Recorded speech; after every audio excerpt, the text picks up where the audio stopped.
Les éducateurs qui disent « Ah, moi, j'aime pas les gens, j'aime les animaux, mais j'aime pas les gens », mais fais pas ce métier-là, en fait, parce qu'avant tout, il faut aimer les gens pour vouloir les aider.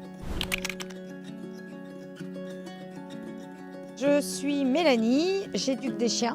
Enfin, j'éduque des gens pour qu'ils puissent éduquer leurs chiens. Éduquer son chien, en fait, c'est lui apporter les règles et être apte à vivre dans notre société par rapport à tout ce qu'on lui impose.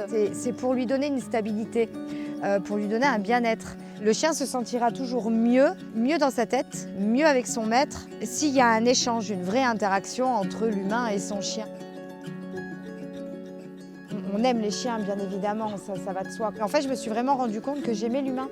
On est obligé de comprendre la personne qu'on a en face de soi, essayer de lire au-delà de juste ce que la personne veut bien nous montrer pour arriver à mieux comprendre les choses.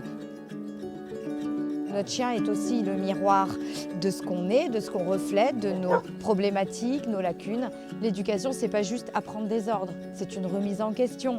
C'est apprendre à lire son chien, à le connaître, à décrypter le langage du sien et des autres. Quand on a des personnes qui arrivent, ne se rendent pas forcément compte que le premier changement doit venir du maître. Alors on ne parle pas d'ordre, on ne parle pas de tout ça, on parle d'intention, on parle d'énergie, on parle de toutes ces choses-là. Ce meilleur moment, c'est cette prise de conscience.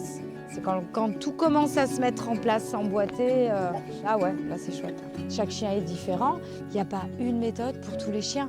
On va devoir gérer le stress d'un, les besoins de l'autre. Et ça, les gens, ils ont du mal à l'imaginer. Ils ont des chiens à la maison, mais en général, ils font leurs occupations. Le chien est dans le jardin ou couché tranquille dans le tapis. Nous, on n'a pas ce rôle-là, en fait. Nous, c'est de l'attention, de la surveillance constante. C'est 7 jours sur 7, c'est toute l'année. Oui, on va avoir des moments calmes, mais ces moments calmes ne sont jamais au même endroit. Même la nuit, des fois, on se réveille, on entend un aboiement, mais cet aboiement-là, il n'est pas normal. Donc, on va se lever, on va aller voir. Donc, c'est tout le temps, tout le temps, tout le temps, tout le temps. Il n'y a pas de coupure.